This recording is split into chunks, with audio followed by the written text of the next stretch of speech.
Bom dia a todos. É um prazer estar aqui no Instituto Fernando Henrique Cardoso e, primeiramente, agradecendo o convite da curadoria. A Ana Maria parece também ter uma grande responsabilidade nessa de colocar nessa fria, desculpe, entre aspas, mas é um prazer estar aqui, realmente falando sério, e eu fico realmente muito satisfeito em poder contribuir, tentar contribuir um pouco com essa discussão. Foi muito frutífera, muito proveitosa ontem, e espero que hoje nós possamos também continuar os debates de uma maneira bastante interessante e prática, etc. E eu vou iniciar e vou procurar. Deixa eu ver aqui. Vou abrir aqui. Tá lá.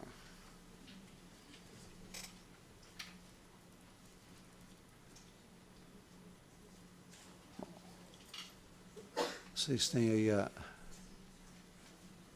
título da palestra. Aí eu coloquei o meu e-mail aí.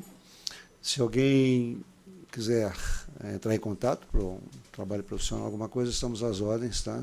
Sem nenhum problema. Ok?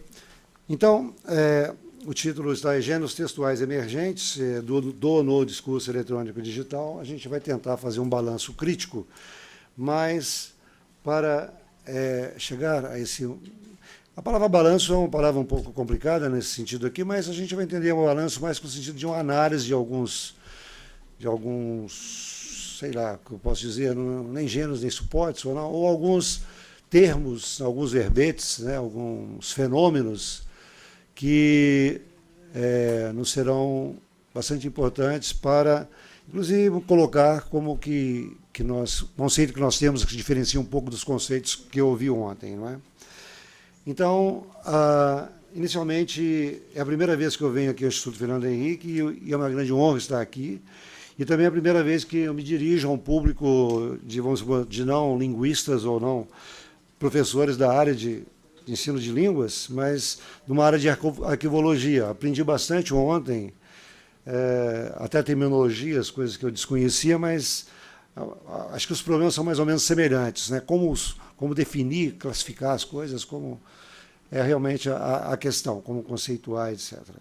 Então, como há uma mudança muito grande, uma turbulência, vamos dizer assim, no campo do conhecimento contemporâneo, eu acho que é importante que, então, que a gente faça essa parceria, eu acho que ela é bastante boa. E, para essa parceria, eu vou fazer uma breve retomada histórica de produção, veiculação e arquivamento do conhecimento humano, ligado com a emergência dos novos gêneros, né, ligado com algumas relações linguísticas discursivas, estilísticas e até pragmáticas, das novas tecnologias com os suportes, com os gêneros, com os meios de comunicação mais atuais, principalmente na cibercultura, ligado à questão do uso da internet, principalmente. E a esse fenômeno criou-se um termo chamado web writing, né, que nós vamos definir daqui a pouco, vamos tentar conversar um pouquinho sobre o que significa isso, o escrever na web, né? E eu coloquei um outro nome, eu coloquei também web reading, né, ligado como a leitura e escrita estão intimamente ligadas e interligadas, então eu criei esse termo para dizer também que eu acho que quando a gente vai tentar classificar os gêneros ou com os documentos, etc., a gente tem que fazer a leitura deles, não é? Então, a internet traz talvez outras formas de leitura, não naquele sentido que ler talvez, por exemplo, quando a gente lê um livro, a gente que estuda muito, a gente tem mania de anotar ao lado, né? Tá certo? O e-book, tá? Nas versões iniciais é que não havia muito isso, não, mas hoje há recursos que você também pode fazer anotações ao lado, como muito ligado à imitação. Aliás, o livro é muito forte, como nós vamos falar daqui a pouco, né? Como que a força do livro, do papel impresso, ainda é quase que repetida na internet ainda, né? Nós nos desvinculamos dessa camisa de força ainda não, né? Ok. E depois a gente vai tentar rapidamente destacar alguns construtos, alguns conceitos teóricos que não são importantes, como noção de texto, discurso, gênero, suporte e tal, para que a gente possa ter mais ou menos uma noção do qual a concepção que a gente está colocando desses construtos teóricos, para a gente poder depois, no final, fazer uma pequena proposta, não digo prática, mas uma proposta de pesquisa, alguma coisa assim, e como podemos aliar a teoria com prática nessas questões, né, que já ficaram bastante, mais ou menos, bastante claras para nós ontem, né, das dificuldades, ao mesmo tempo de vocês que colocam a mão na massa, literalmente, né, para resolver essas questões de classificação, etc. Né, e nós não vamos resolver aqui, nem é possível. Ok, então podemos começar com e fazemos, logicamente, as considerações finais com essas coisas aí. Então, vamos começar aí com essa breve retomada histórica, né? E a gente pode dizer o seguinte, que, falando mais rapidamente, não vou, se eu me ativer muito aqui agora, vai ficar muito, eu posso perder muito tempo, porque eu quero trabalhar mais no final com a parte de análises, né? Então, há uma revolução muito grande na transformação, produção e veiculação e até arquivamento dos conhecimentos produzidos pela humanidade, né? Tanto que o professor Anto falou na arquivologia, na diplomática clássica e na contemporânea, não é isso? Que é a questão da contemporaneidade realmente. Então, houve uma grande mutação, que todo mundo já sabe, uma coisa bastante importante, com o advento da escrita. O advento da escrita, não é? Ele revolucionou o mundo, vamos dizer assim, a escrita começou né, além de agir os pergaminhos, depois vieram os livros, com a invenção da imprensa, e né, as condições e situações de produção, de veiculação e arquivamento do conhecimento mudaram muito e nós conhecemos bem como que é. Né? E, atualmente, não é, a gente sabe disso, né? A gente pode ler livros escritos, documentos escritos há centenas de anos, como né, aquilo que foi escrito agora. Não é? Só basta abrir um livro. Ok. Depois, nessa ecologia das comunicações, nós tivemos o desenvolvimento da imprensa falada e escrita, né, radiofônica, televisiva, e sempre ao mesmo cinema, né, que veio, e muita gente sempre dizendo, né, bom, a televisão vai acabar com, sei lá, com isso, o cinema vai acabar com o cinema e tal, e o e-book vai trabalhar com o livro e papel, mas na verdade são alternativas que nós temos. Né? E depois vem a telefonia já começa a mudar um pouco a relação de espaço, né? Porque a gente conversa com as pessoas, não tete a tete, mas em espaços diferentes, e já começa a mudar a relação interativa. Não é? E a internet, o advento da internet, então, como nós sabemos, já foi falado bastante ontem sobre isso, né?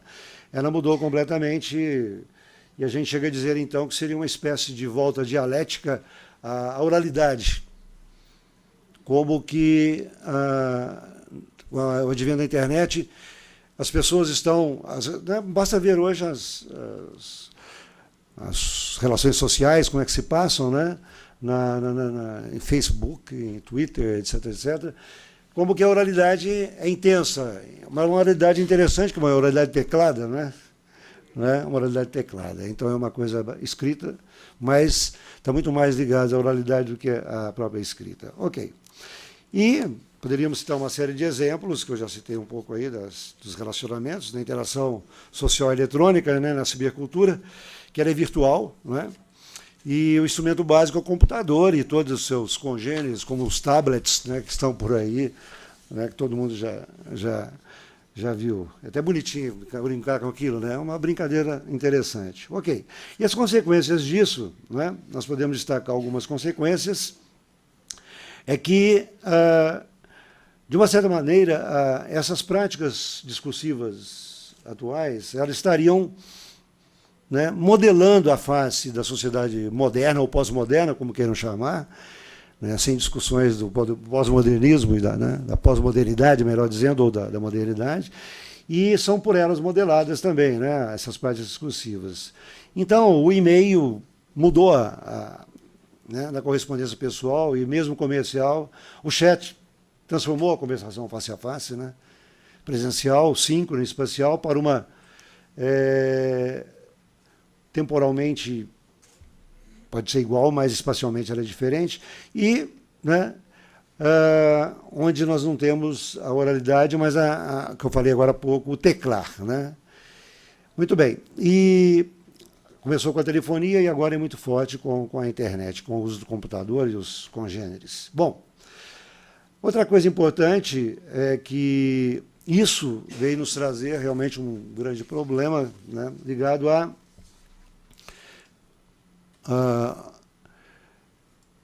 que foi a questão da... Como que a gente iria, por exemplo, teoricamente, definir, classificar, conceituar, né, esses fenômenos, essas novas formas de pressão, ou esses novos gêneros, vamos dizer, que estariam surgindo, mas seriam gêneros mesmo, né? O que tem a ver o suporte a ver com isso? Se é um ambiente, se é um meio de comunicação, como a gente vai conceituar isso, né? Tipologizar? São os mesmos problemas que vocês arquivistas têm, que nós, linguistas, temos também, tá? Tanto que fazer um dicionário desse, por exemplo, é uma coisa muito complicada, né? Eu sei aqui que tem algumas coisas que eu coloquei como gêneros, eu coloco, às vezes, uma nota de rodapé e falo, olha, ainda está muito difícil definir, então, os pesquisadores que decidam. Um colega meu lá de Pernambuco disse, vocês, desculpa a expressão, tirou o seu da reta, né? Eu falei, realmente, porque você não pode, às vezes, se expressar de tal maneira, dizer, bom, isso é isso, daqui a pouco muda. Né? A questão de fazer um livro, a professora Magda Soares colocou aqui que é importante que pesquisadores deem retorno para o ensino. Né? Então, é uma questão que eu conversei com a Ana Maria ontem, né? Você acaba engessando um pouco os gêneros. Né? Mas esse engessamento, ele é pedagógico, ele é com o objetivo pedagógico, didático-pedagógico. Ele não é, porque a heterogeneidade e a mudança, né? Tá certo? O Bakhtin fala que os gêneros são relativamente estáveis. Houve um momento em que nós, linguistas, colocamos a ênfase na estabilidade, nos estáveis. Hoje, a gente coloca uma ênfase na instabilidade, no instável. Os gêneros são relativamente estáveis. Aí, em vez de focar a estabilidade, nós estamos colocando a instabilidade, no relativo, né? Na relatividade da estabilidade. Porque é realmente uma coisa muito dinâmica, o processo é muito... E aí, quando o professor colocou ontem que você tem um documento que recebe nomes diferentes, né? Então nós temos que ver. Às vezes a mesma coisa não é, os nomes são diferentes, mas o documento contém as mesmas informações, ou tem nomes diferentes, mas, né, não sei, é uma questão interessante, ok? Uma outra consequência disso, né, que vão surgir, né, novos tipos de textos, a hipertextualidade, que também não é uma novidade da internet, né, porque a leitura nossa é hipertextual, né? Se nós pegamos um livro, pegamos aqui o índice, né? Nós sabemos também um link, né? Pegamos um jornal, abrimos a primeira página, tem todos os links interligando. Né? Então, essa peculiaridade na escrita já existe há muito tempo. Tá? Talvez as ferramentas nossas nos dão mais mobilidade, né? Mais recursos técnicos para essa hipertextualidade ficar mais rápida, mais dinâmica, e melhor para nós, com menos... Né? Tem que sair, deslocar, ir na biblioteca, procurar uma coisa, procurar outra, não é? Okay? Isso eu acho que é uma coisa interessante. E criou-se, né, com essa nova escrita, com essas novas interações, né, criou-se o que nós chamamos de estilo online, né? O estilo online da escrita. Né? Então, a gente pode perfeitamente dizer, bom, a conversa face a face é uma coisa, a conversa telefônica é outra. A conversa no chat, né, no bate-papo virtual, né, é outra. Mas todas são conversas, vamos dizer assim. Né? Todas são conversas, que é o bate-papo, né? A conversação. Mas, né, nós temos, né, outras formas de interação, você está face a face, tete a tete, ou se você está longe, pode estar aqui na sala ao lado, é a mesma coisa que você estivesse na China, então, né, na internet. Então, mas não é mais o espaço, os intelectores não estão no mesmo espaço físico, vamos dizer assim, né? Estão no espaço virtual, ok? Então, o banner não é um anúncio, são coisas diferentes, né? E assim nós podemos ir citando vários exemplos, né, do que vai acontecendo, ok? Bom, só que nessa escrita, né, entra o que nós chamamos aí de web writing, né, que é uma linguagem essencialmente multissemiótica, multimodal, né? A multimodalidade. Então, ontem, a Ana Maria colocou, por exemplo, você tem aí um discurso, mas você tem um discurso e tem também as fotos, e tem mais isso, tem mais aquilo, mais aquilo. Então, é exatamente isso que caracteriza, né, essa nova forma de comunicação, os novos textos que estão acompanhados dos audiovisuais, vamos dizer assim, né? A pergunta da música que ele fez ontem. Então, acho que muda um pouco, né, nos audiovisuais e na internet. Então, nós vamos ter outra forma de escrita, o webjornalismo, né, como é hoje, né? A gente entra nos chats, mesmo as reportagens que são feitas, ou passadas que passam na televisão, ou mesmo na internet que você acompanha ali. Gente, é uma parafernália toda imensa né, que a gente todos nós... Não estou falando nenhuma novidade para vocês, eu acho, claro, né? Mas é bom que a gente destaque que isso tem uma mudança na forma de a gente interpretar os fenômenos, né? E que tem a ver o suporte com isso, que se é um evento, é um gênero textual, não é? Então, são questões bastante importantes que a gente tem que discutir. Tá? Uma outra coisa importante que a gente poderia dizer é o seguinte, que vamos dizer assim, esses sistemas de escrita, se a gente olhar na história da humanidade, né, a humanidade também teve o sistema ideográfico, os pictogramas e ideogramas, né, do sistema pictográfico, o sistema silábico e o sistema alfabético. Se a gente for observar lá no chat a conversa, quando a gente tecla, tá, eu acho que a gente vai encontrar essas coisas, né? Um sistema silábico, por exemplo, que continua, mas, de repente, o sistema silábico só com consoantes, né? Certo? Ok? E desaparecem as vogais, né? E coisa que a gente já fazia também, né? A gente põe abraço, ABS, tudo bem, né? E etc. Tem um monte de exemplos aí que a gente poderia citar, mas todo mundo conhece e faz isso também, tá? Então, tá? Mas isso, então, não é tão novidade também. A história da humanidade já foi assim, historicamente, como os sistemas de escrita por que passamos, não é isso? Tá certo? E de desenhos, etc, etc, né? Então, os sistemas silábicos são não vocalizados ou sistemas consonantais. O sistema alfabético inventando um novo sistema escrito, o código discursivo é novo, vamos dizer assim, e também as relações humanas. Eu vou criando as coisas em função das minhas necessidades emocionais, emotivas. Na própria internet a gente vê isso. Mas também isso não é tão novo, né? Porque eu tenho alguns exemplos aqui, a gente pode dizer o seguinte.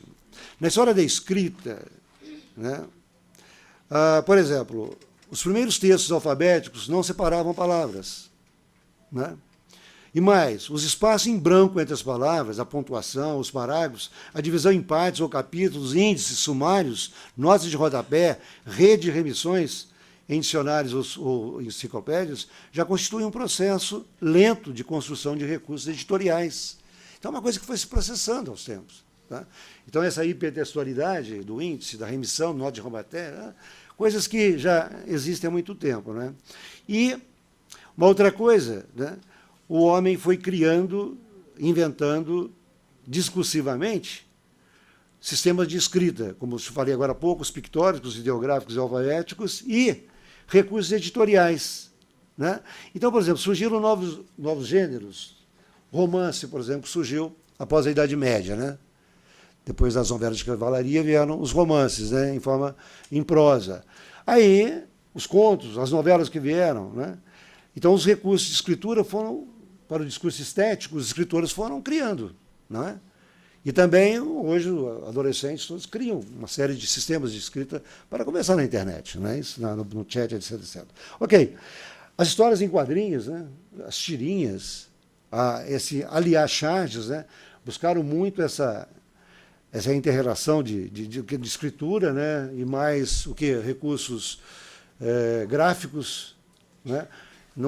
Até a intersecção entre os quadrinhos é também uma forma de comunicação, é uma interligação, uma sequenciação, né? Uma maneira de narrar, de contar, é narrativo. Então, nós temos, tradicionalmente, já nos gêneros tradicionais, por exemplo, de charge, as histórias em quadrinhos, as tirinhas, né, etc., nós temos todas já coisas que estão se repetindo agora, né, como recursos, né?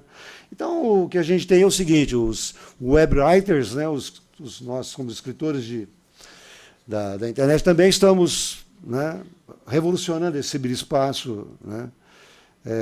É uma revolução muito grande realmente, né? Ok.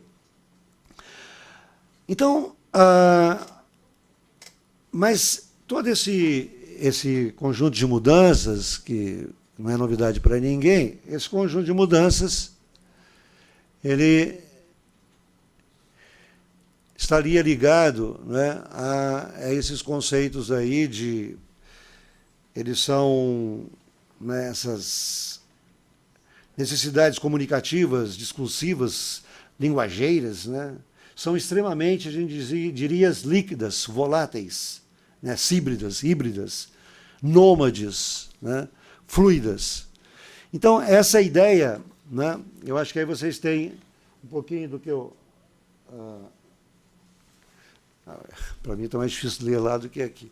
Mas vocês têm aí, então, um pouco das metáforas que a gente vai usar, né, que é a sociedade nossa moderna ou pós-moderna, ela tem a liquidez, a volatilidade como metáfora, a metáfora da espuma, da nuvem, tanto que hoje se fala até na internet da nuvem, né, de colocar tudo lá.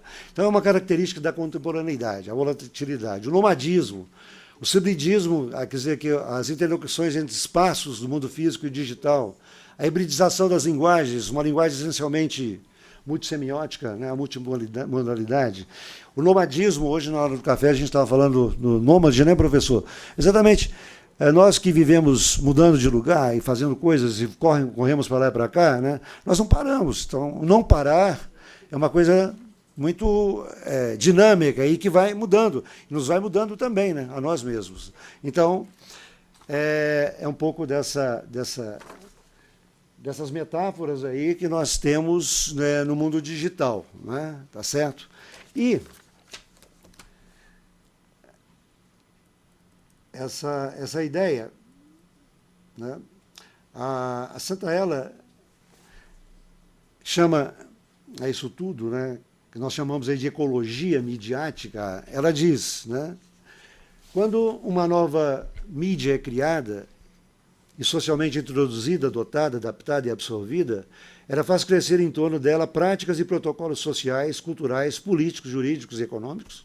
Isso tem recebido o nome de ecologia midiática, que implica a total integração de uma mídia nas interações sociais cotidianas. Embora haja uma tendência a pensar as mídias apenas como meios de conexão e transmissão de mensagens de um ponto ao outro, elas, na verdade, ou na realidade, são o quê?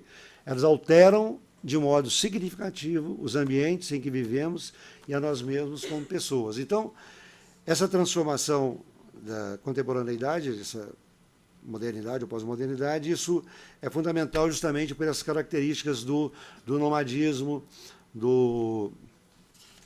de todas essas metáforas que nós usamos aí, da liquidez, da volatilidade, né, da hibridização. Tá?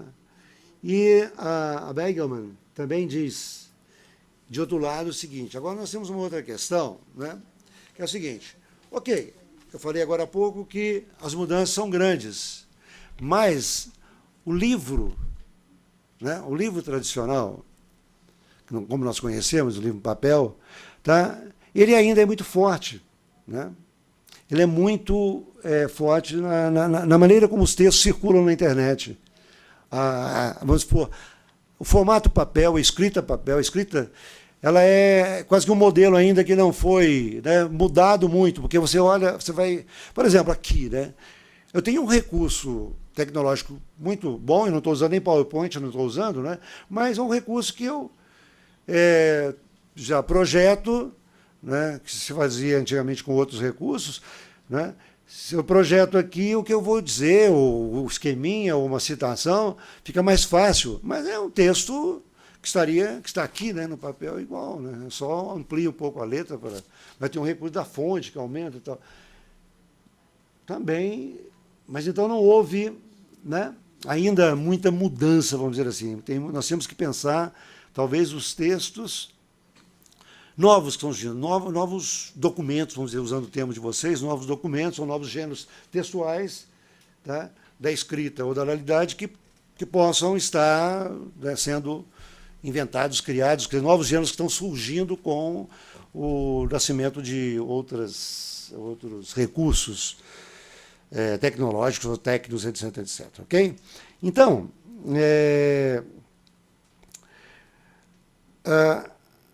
os filósofos estão destacando a necessidade de serem quebrados, né, os espaços para que as ideias tenham um trânsito livre, né?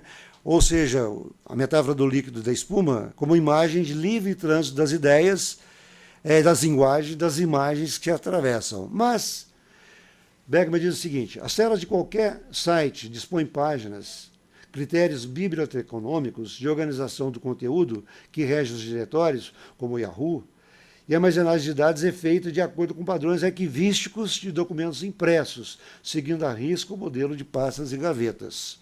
Eu achei interessante colocar essa citação para vocês. Não sei o que vocês acham disso, né? Tá? O que é... Porque quando você fala de tanta novidade, em tanta coisa nova que vai surgindo e tanta modificação e tal, mas... né? Então, o conteúdo da web ainda, né, diz Murray Santaella, como versões expandidas do livro impresso, mais ou menos nos termos em que o cinema do início do século XX era descrito como fotografia animada.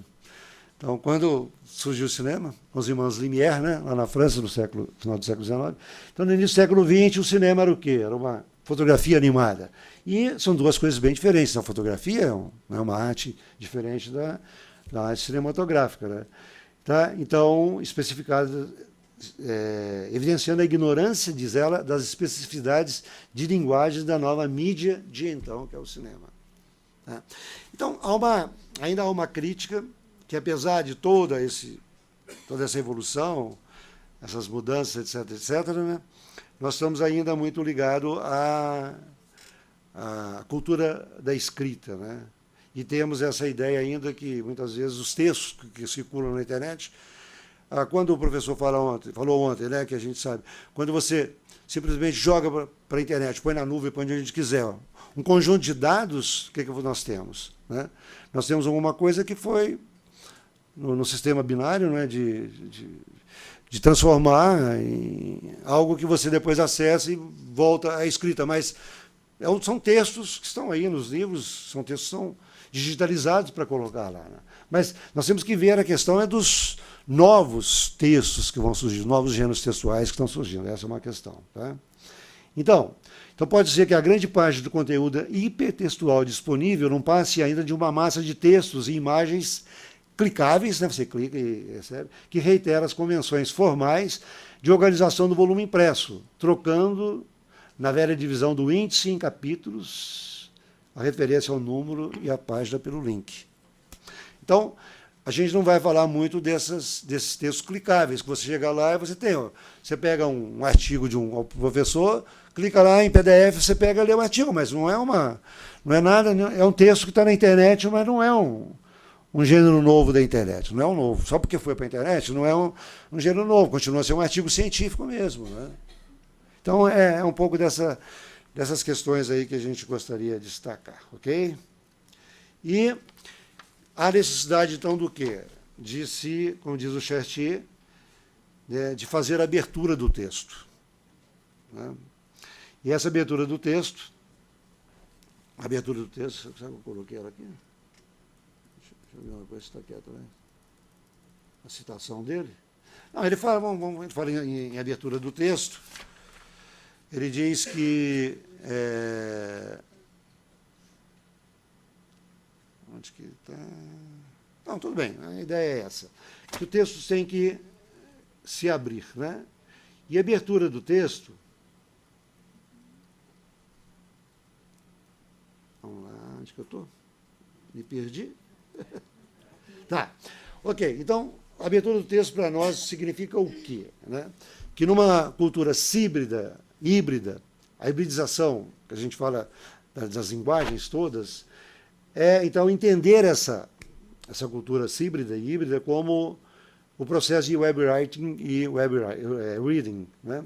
Em que esse multissemiótico, o intersemiótico, como dizer, um multimodal, né? Tá certo?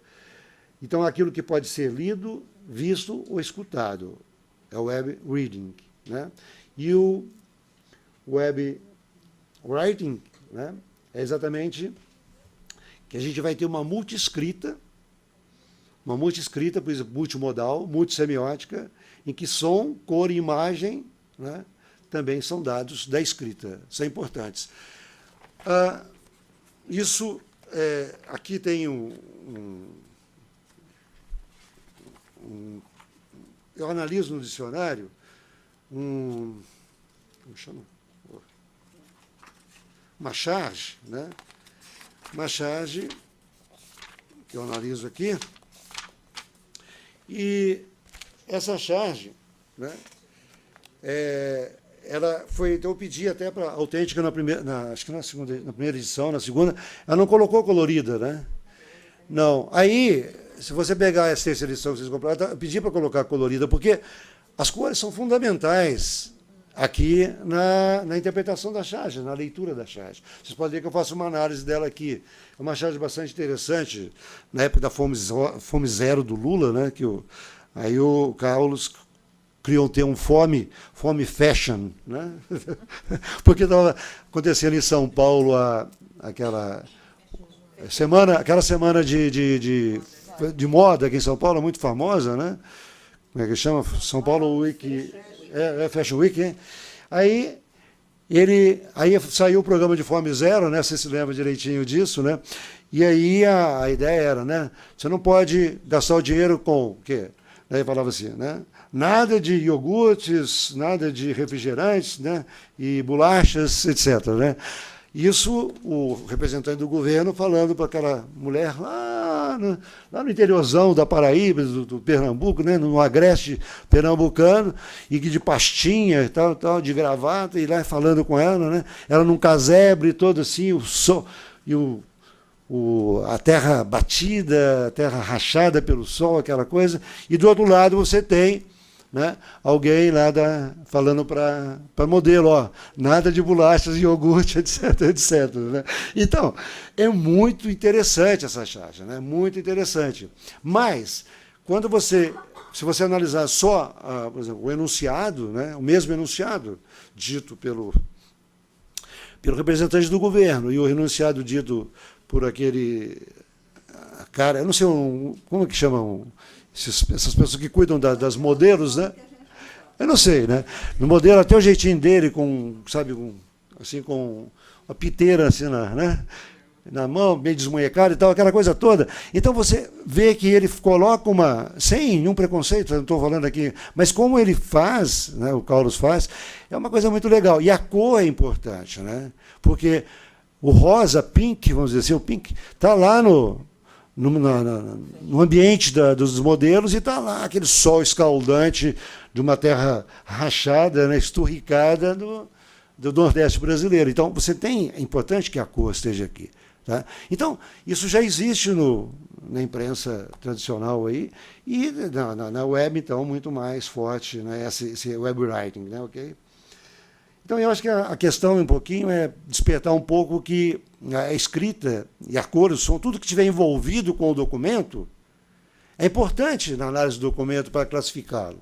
Então, não é só uma questão do escrito gráfico, vamos dizer assim, né? Tá certo? Eu acho que, não sei se eu estou falando alguma besteira para os arquivistas, né? Bom, então, e como consequência, então, nós teríamos concepções de textos e gêneros que emergiriam da ou na subcultura internética, né? E na midiática jornalística também, na literária e tal. E haveria, então, textos, segundo Santaella, de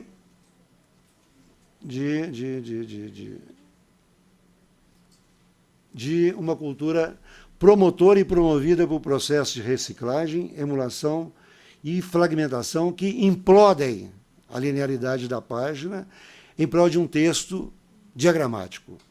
Um texto que certamente não pode ser lido nos limites das analogias entre o universo bibliográfico e o digital que os programas de navegação mais populares como a Internet Explorer ou o Netscape promovem. Quer dizer, você ainda tem ainda programas que são muito ainda limitados com... Né, e a gente acaba só lendo ou escrevendo de acordo com a escrita papel mesmo. Eu tenho... Quanto tempo eu tenho? Ok. E aí, eu selecionei alguns construtos teóricos, eu não sei se preciso discutir muito, né? Eu vou falar rapidamente, porque a discussão teórica é muito complicada. A primeira noção de discurso, para nós, é a linguagem em processo, dinâmica, né? E a linguagem se constrói no processo sócio-histórico, e aí nós vamos ter alguns discursos tradicionais, como o discurso religioso, jornalístico, eletrônico, digital, literário, etc., etc., né? E podemos falar num discurso arquivístico também, né? Por que não, né? Tá certo. Ok. E textos, o texto já é uma realização concreta, né? Daquilo que é dito, daquilo que é falado, e com unidades linguísticas empíricas, concretas, tá certo? Legíveis ou audíveis, e sempre com objetivo comunicativo. Quer dizer, o texto, inclusive, como é o texto, responde um pouco aquelas perguntas que ontem o professor Mariano falou aqui com relação aos documentos, né? O que está escrito? Quando foi escrito? Para quem foi escrito? Onde foi escrito? Onde vai circular? Onde circulou? Né? Então, essas questões são fundamentais para você, inclusive, caracterizar os tipos de textos, os gêneros textuais, né? Porque, mesmo quando você vai ensinar a escrever um texto, e onde ele circula, ou ele vai circular, né? Tem que ver onde vai circular, né? Certo? E aí, né, é que nós temos, de um lado, uma discussão bastante teórica, uma teórica muito complicada, de gêneros de discurso, ou gênero discursivo, e os gêneros textuais, né? Tá certo? Pra vocês terem uma ideia, só para eu explicar um negócio para vocês. Para colocar o título desse dicionário de gêneros textuais, eu tive uma crise existencial complicada, porque eu sou bakhtiniano, né? E o Bakhtin fala, o conceito de Bakhtin são gêneros discursivos, gêneros do discurso. Tá? E há uma outra linha, do Broncat, de Genebra, outros estudiosos, Adam, na França, e lógico, o Benguenot, o Charrodot, etc., eles trabalham com a linha de gêneros do discurso, mas há outros que trabalham com linha de título de gêneros textuais. Mas a divergência é tão grande? Não. Uns tipologizam com mais diferenças. O Bakhtin falou só em gêneros primários e secundários, e uma generalização muito mais ampla do que os outros, que às vezes, né, diversifica um pouco mais, mas aí eu fiquei em crise realmente, né? Tive em Belo Horizonte num congresso lá, a gente conversando com os colegas e tal, quando estava discutindo o livro, eu falei, gente, o que eu vou colocar? Gêneros discursivos ou gêneros textuais? Então, comercialmente, se eu colocasse gêneros discursivos, haveria um problema que é um livro que é voltado muito para o ensino, né?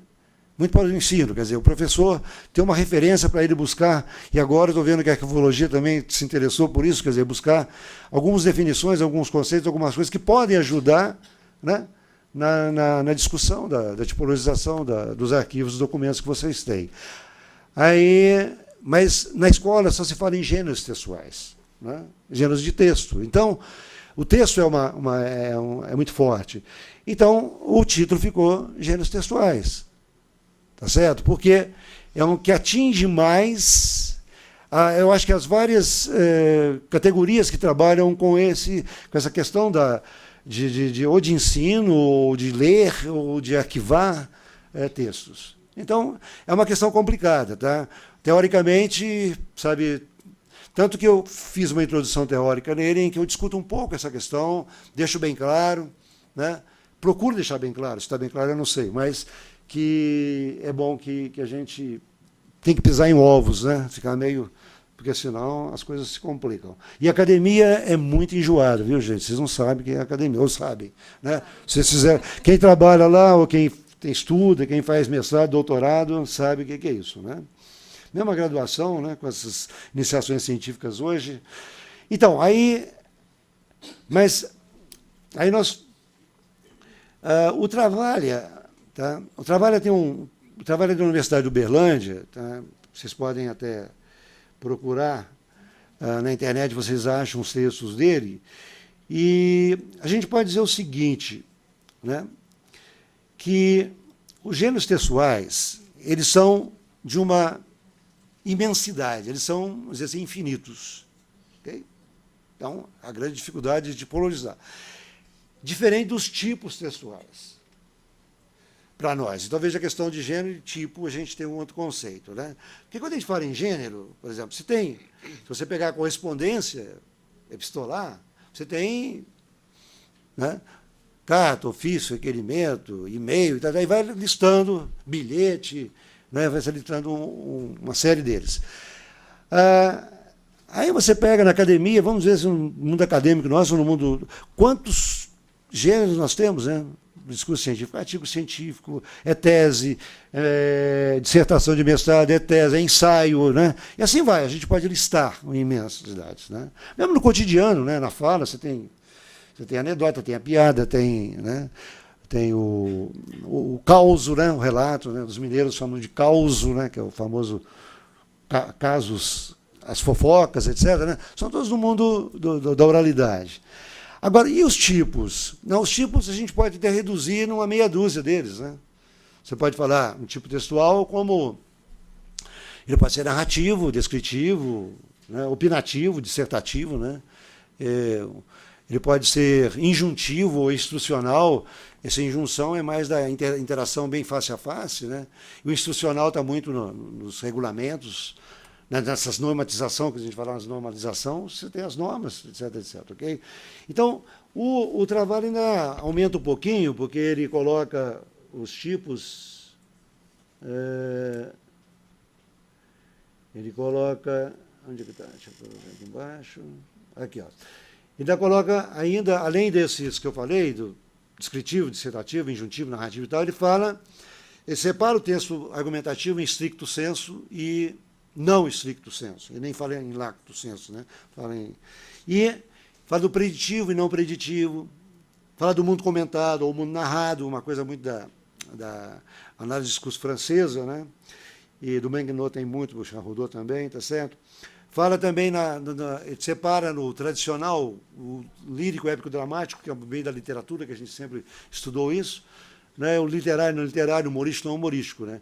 Normalmente vocês vão encontrar por aí uma divisão desses primeiros aqui, né? Descritivo, dissertativo, narrativo, injuntivo e o argumentativo e tal. Então, o editorial, por exemplo, é opinativo, né? O editorial de jornal. Tá? Aqui eu tenho um texto expositivo, né? O texto que a gente faz aqui é expositivo. Não quer dizer que implicitamente dele não tenha uma opinião, né? Um opinativo, porque você às vezes está defendendo um ponto de vista, né, na exposição que você faz. Mas é bem diferente uma exposição de você chegar e fazer um texto argumentativo para defender um ponto de vista. Né, tá certo? Ok. E aí também eles falam em espécies. Tá? A espécie. Né? Então, por exemplo, se a gente pegar na correspondência epistolar, ok. Aí você tem um gênero do discurso, a correspondência. Tá? Aí você tem os gêneros textuais, carta, bilhete, blá, blá, blá, blá, blá, blá. E aí, né, tem aquela coisa, você tem receitas, aí, mas você tem também carta disso, carta daquilo, carta D, carta D, carta D, carta D. Aqui, por exemplo, eu tenho não sei quantas, eu pus carta aqui, tem uns 30, 40 tipos de carta, né? Aí você teria as espécies, né, vamos dizer assim, as espécies, que são comuns a um determinado gênero. Então, a receita, né, o discurso da receita, você tem receita de bolo de fubá, receita de bolo de o quê? Receita de mandioca, receita disso, receita daquilo, né? Certo? Então, de fazer um peixe assim. Então, aí tem a portuguesa, a francesa, né, etc, etc. Ok, então, cairia nas espécies, né? Ok, e os tipos... Os tipos já falei. A questão do domínio e a comunidade estão intimamente ligados, né? A esfera, o meio, o lugar onde, né, o domínio discursivo, onde se processa a construção dos discursos, né, na esfera jurídica, empresarial, futebolística, acadêmica, arquivística, etc. Né, certo?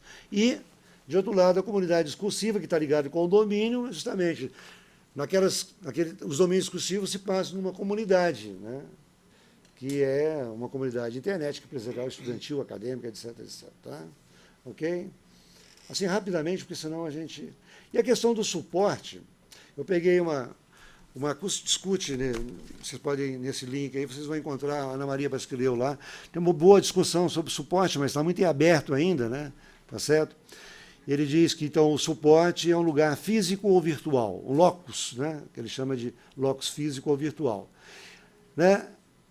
Então, o texto se fixa lá, mas ele tem repercussão sobre o gênero que suporta.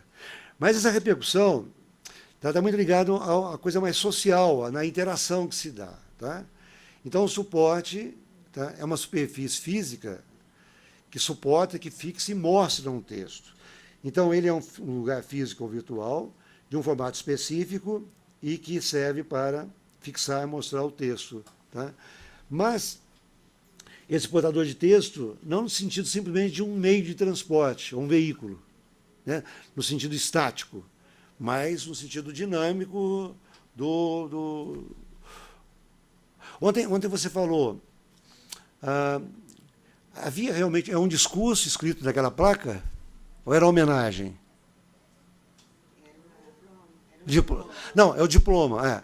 Mas não era uma homenagem, né? Porque geralmente as homenagens são em placas de homenagem, né? Então o suporte seria aquela placa e tal, né?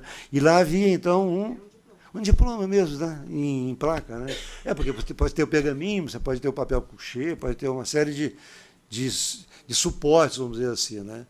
E quando a gente pega até essa coisa de tradição cultural de colocar num pergaminho um diploma, porque faz referência ao pergaminho antigo, né? Muda um pouco sei lá, o caráter mas é um diploma, né? Lógico, continua a ser um diploma, ou de graduação, ou de mestrado, doutorado, não é isso? Ou outro diploma, um diploma de político, né? Ok. Tá bom? E o evento discursivo que estaria ligado a... Por exemplo, nós somos um seminário. O seminário é um evento discursivo, né, onde se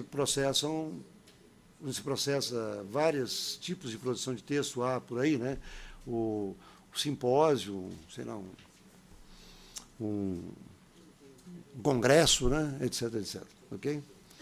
E uma outra... no meu texto tem mais, eu separei só esses, viu, Joana? Porque eu acho que são... ok. E aí... para a análise, sabe? Para análise de alguns fenômenos, eu coloquei fenômenos porque às vezes é evento, às vezes é suporte, às vezes é gênero textual. Então, eu coloquei fenômenos. Esses fenômenos que a gente vai analisar,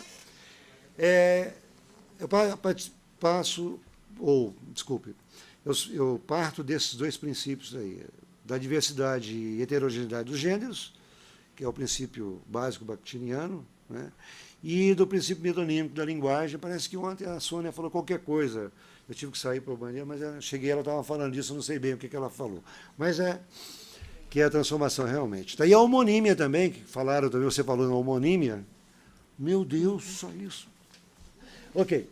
Então, mas algumas curiosidades aqui. Há novas motivações sociais, né? Novas circunstâncias de comunicação,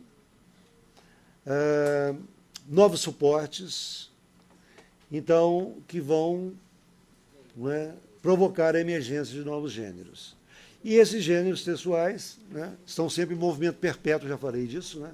Desaparecem, voltam, transmutam, etc., etc. E é difícil estabelecer as fronteiras claras entre eles. Essa dificuldade que vocês têm, que nós temos também, né? Um e-mail, sei lá, uma carta, um bilhete, etc., etc., um telegrama, né? Assim vai. Ok? Então, e todas essa discussão que eu estou fazendo aí, e também os exemplos que eu vou dar agora aqui, estão ligados um pouco a... Eu separei, estão aqui dos 2 livros que estão à venda aí, já vi várias pessoas compraram, agradeço o prestígio que estão me dando, tá? O Mini Dicionário e a terceira edição do Dicionário de Gêneros Textuais, tá? Eles estão aqui nessa bibliografia básica aqui. Ok. E eu trouxe uma curiosidade aqui, que é o seguinte, tá? O Twitter, todo mundo conhece o Twitter, né? Não vou nem ficar perder tempo em falar o que é o Twitter, mas há alguns gêneros que não trazem polêmica, eles são criados, são inventados, etc., etc., tá? E acho que é Tio Faso, que ele chama, vocês podem... Ele chama Fernando de Souza. Se vocês quiserem anotar esse endereço aí, lá vocês encontram uma entrevista com ele, que ele conta como que ele criou isso aqui. Então, como o Twitter estabeleceu um número limite de caracteres, 140, né, mais ou menos, aí o que aconteceu? Ele criou um que ele vai chamar deu um nome, por falta de outro nome, chamou de Mini HQ, Mini História em Quadrinho. Tá? Mas o Twitter permite, então, limita e permite que você brinque com as palavras. Então ele falou assim, a verdade é que 140 caracteres é muito para quem só fala besteira. Pronto, falei. Né? Então ele fez um humor, criou esse boneco, né? Criou e fez ele falou assim, bom, veja bem, tem semelhança com a charge, tem semelhança com, sei lá, com cartoon, etc., etc., etc., mas há um novo gênero criado por esse recurso novo, que é o Mini HQ. É o Mini. Por que Mini? Como tem o blog, tem o Mini blog. Né? Então, a mini blogagem, vamos dizer assim, né? A mini blogagem permite esse tipo de criação. Aí criou-se... Né? Se vocês lerem o Mengno fala em hipergêneros. Aí ele coloca o hipergênero, e aí coloca é como o hiperônimo, né, e os seus hipônimos. Né? O hipergênero você tem, por exemplo, vamos dizer, histórias em quadrinhos, o hipergênero. Aí se você pega a tirinha, o cartoon, esse mini agora... HQ, né, mini histórias de quadrinhos, se você pega a charge, etc., etc., vocês teriam subgêneros. Aí uns falam em gêneros e espécies, né? Então, sabe, são teorias diferentes aí, mas às vezes quer dizer quase que as mesmas coisas. Ok? E eu teria aqui agora uma série de afirmações para vocês, que alguns, então é um microblog, né? Que não é tirinha, nem história em quadrinho, não é charge e tal, mas os gêneros existentes, mas é um novo gênero que pode se consolidar como tal na microblogagem. Tá? Já traduzindo já esse microblogging. Ok. E há outros textos, né, que a gente pode resumir. Por exemplo, o autorretrato virtual é muito interessante. Porque se você tem, por exemplo... no romance, na novela, num conto, o perfil da personagem, né? Você tem. Mas lá funciona de uma outra maneira. Por quê? Porque lá, será que eu tenho um nickname, eu tenho um apelido que eu tenho que me esconder atrás dele.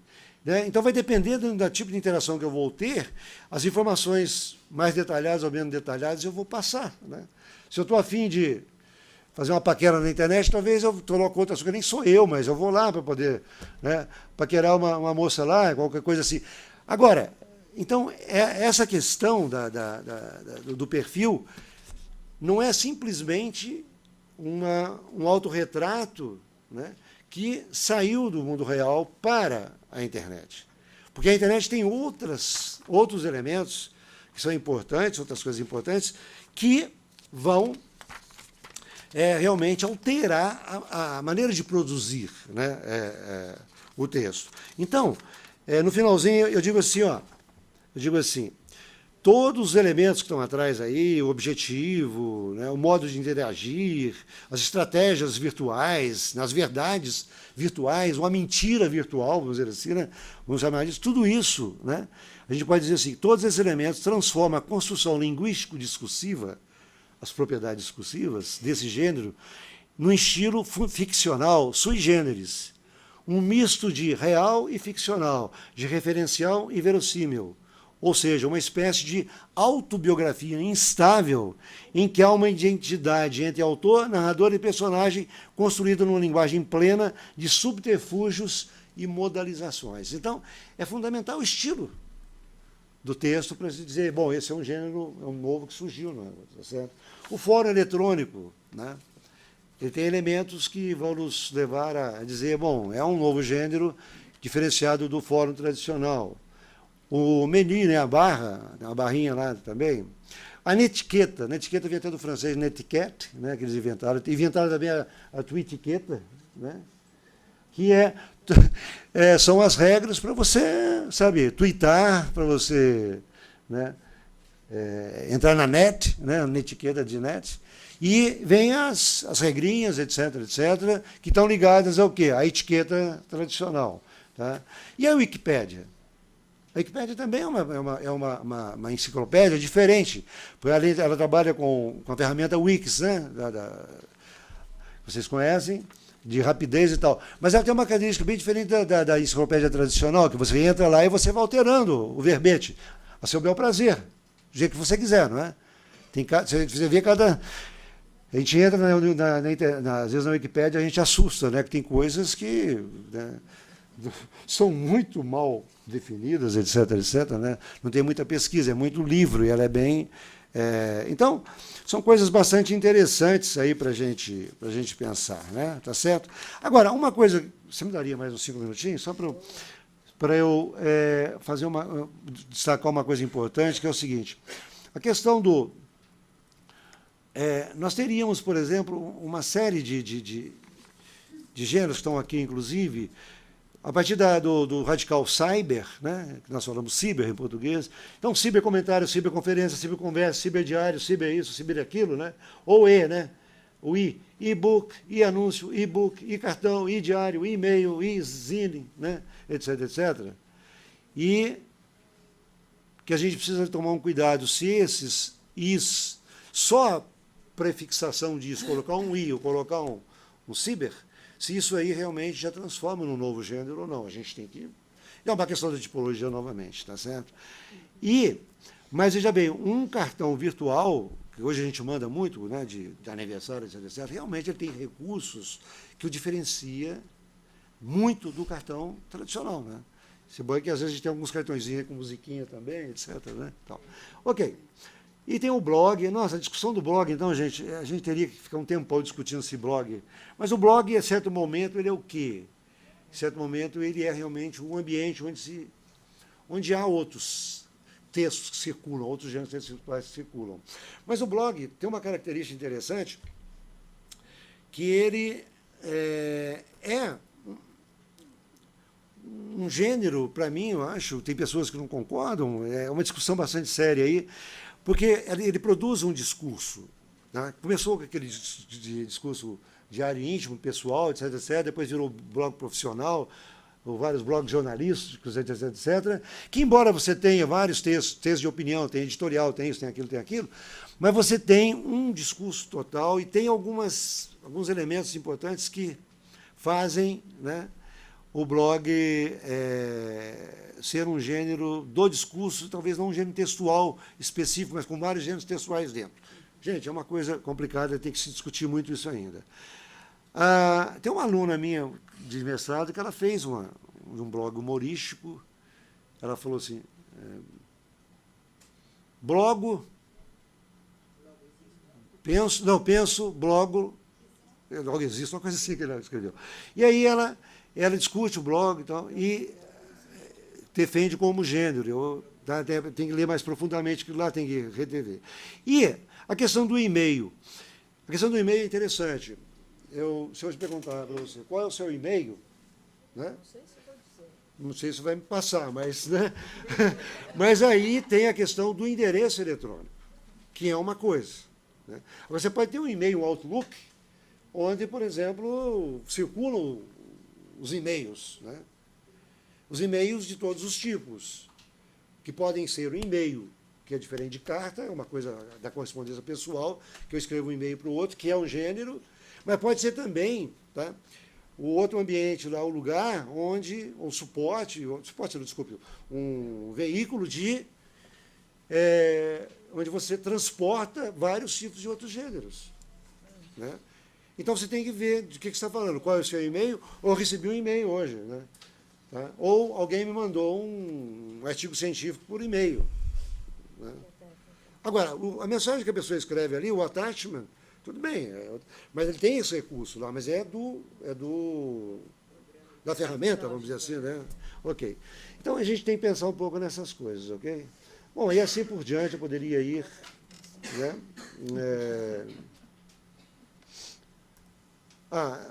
Do discurso jornalístico, por exemplo, eu destaquei um muito interessante, que hoje rola bastante por aí, que é o infográfico. Né? O infográfico é uma moda, o infográfico muito forte no web jornalismo. Né? O infográfico já não sabem? Não viram? Pode olhar no dicionário, tem já. Esses dias eu fui ver na internet no centenário no centenário daquele navio que afundou, como chama? Do Titanic, né? O Titanic, né, que nós falamos. No Titanic, gente, o infográfico do Titanic é maravilhoso. Né? Tem toda uma história, tem vários gráficos que vão mostrando como é que foi o fundamento, a verticalidade dele ou não, se foi assim, se foi assado, se poderia morrer mais gente ou menos gente. Então, é muito interessante. Então, por quê? Só você relatar, ou narrar, ou expor, não é suficiente. Então, os infográficos nos dão, né, informações audiovisuais, né, ou de gráficos, etc., que facilitam muito a compreensão do fato. Por exemplo, o jornalismo é muito usado nos meios científicos também, né, na área médica, etc., né, na física, na química, etc., etc. E para encerrar, então, eu quero 5 minutos só para encerrar, que é rápido. Como eu já disse, o assunto é bastante complexo, não é? E essa complexidade, né, ela existe tanto em relação ao entendimento do que sejam gêneros textuais, ou suporte, ou sei lá, etc., quanto à compreensão da complexidade social, da circulação deles, da veiculação, do armazenamento e da gestão de textos. Acho que eu falo isso por mim e por vocês, né? Porque já ouvi ontem as dificuldades, né? Ok. E, além disso, né, decidir a identificação de um gênero, um ambiente, um suporte, um serviço, um evento ou espécie, tá, não é tão claro assim. Por quê? Nem sempre essa decisão é clara. Por que não é? Porque as fronteiras dependem da perspectiva da observação e do modo como se encaram os fenômenos, como se encaram os documentos, como se encaram, né, os gêneros, etc., etc. Ok. E uma questão, né, eu acho que tem 2 coisas importantes aqui que nós temos que destacar, salientar, acho que não é nenhuma novidade, mas eu acho que a necessidade de um conhecimento teórico é importante. Eu acho que nós temos que estudar realmente, né? Todos nós somos estudiosos, sabemos disso, para a gente poder definir as coisas, classificar, né? Arquivar, etc., etc., ou, né, decidir por uma identificação, etc., etc. Então, a condição teórica, o conhecimento teórico é fundamental. Mas eu não teria assim, dizer, vocês são arquivistas, vocês podem, não, então faço o seguinte, eu faço isso, faço aquilo, esse documento pode ser classificado assim. Não, eu não acho isso. Eu acho que nós temos que realmente, tá, fazer uma coisa importante, que é mais pesquisas, mais estudos de aplicação de metodologias empíricas de coleta de dados, parece que isso eu ouvi ontem bastante, né? E análise em loco, né, desses artefatos, desses documentos, dessas coisas todas, para a classificação, para o armazenamento, arquivamento, etc., desses gêneros que estão no discurso eletrônico digital. Né? E talvez uma grande dificuldade que nós temos e vamos ter nós temos também essa dificuldade quanto aos gêneros da oralidade. Então, talvez os documentos da oralidade também sejam bastante complicados para a classificação, tipologização e arquivamento, etc., etc. Ok? Ok. E talvez estejamos, então, aliando o quê? Teoria com prática. Me parece que é o que eu vi ontem aqui com a exposição do professor Bruno e do professor Mariano. Muito obrigado. Tá? E desculpe um pouco o atraso. Obrigado. Tá?